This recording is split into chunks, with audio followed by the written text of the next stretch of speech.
Verse 68, and Yahweh shall bring you into Mitzrayim, Egypt again with ships.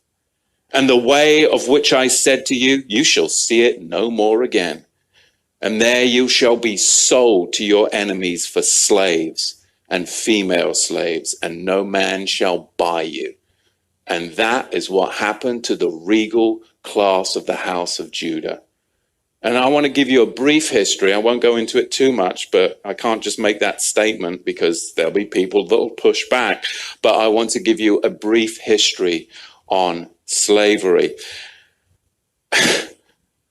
I was just amazed, I got to tell you. I mean, when you come to America and you talk to people about slavery, you can talk to black people about slavery, white people about slavery, and they'll give you all this history on slavery, and it only goes back to the 16th and the 17th century.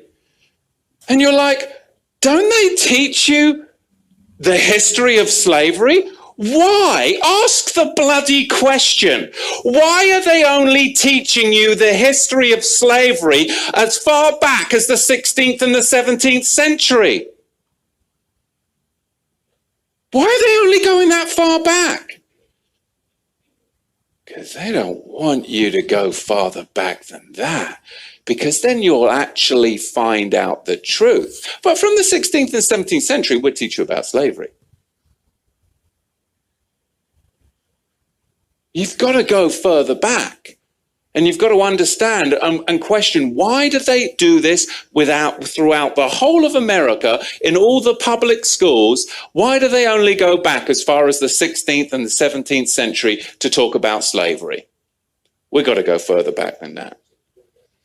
Because Islam designed infernal slavery, and then the Ashkenazi Khazars, those who say they are Jews and are not, are the ones that marketed it, and the regal Negro nomads exiled from the kingdom of Judah were the main recipients of it at the hands of the indigenous black Africans.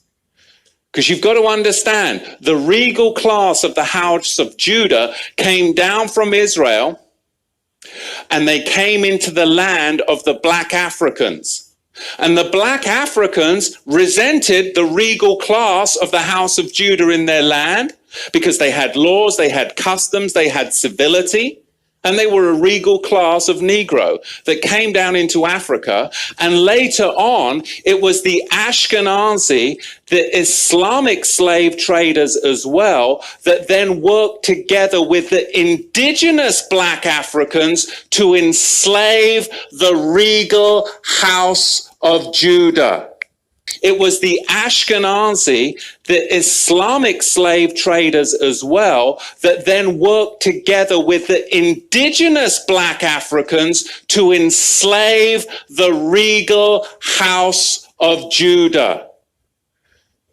This is what we've got to understand, but you've got to go back before the 16th century to understand the roots of it. So we're going to see, as we dig into this, where this slavery came from, because it was really a system that was very, very well crafted. There was Islamic masters, and there were white Ashkenazi Khazar ship owners.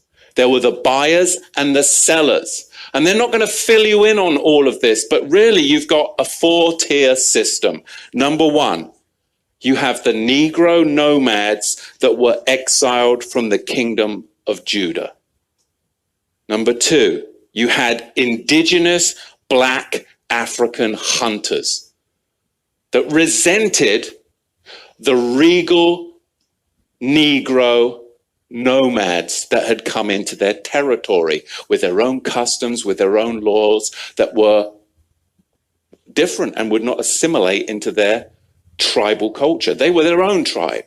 They were the regal house of Judah. Number three, you had Islamic trappers that worked with the indigenous black Africans to trap the regal Negro house of Judah.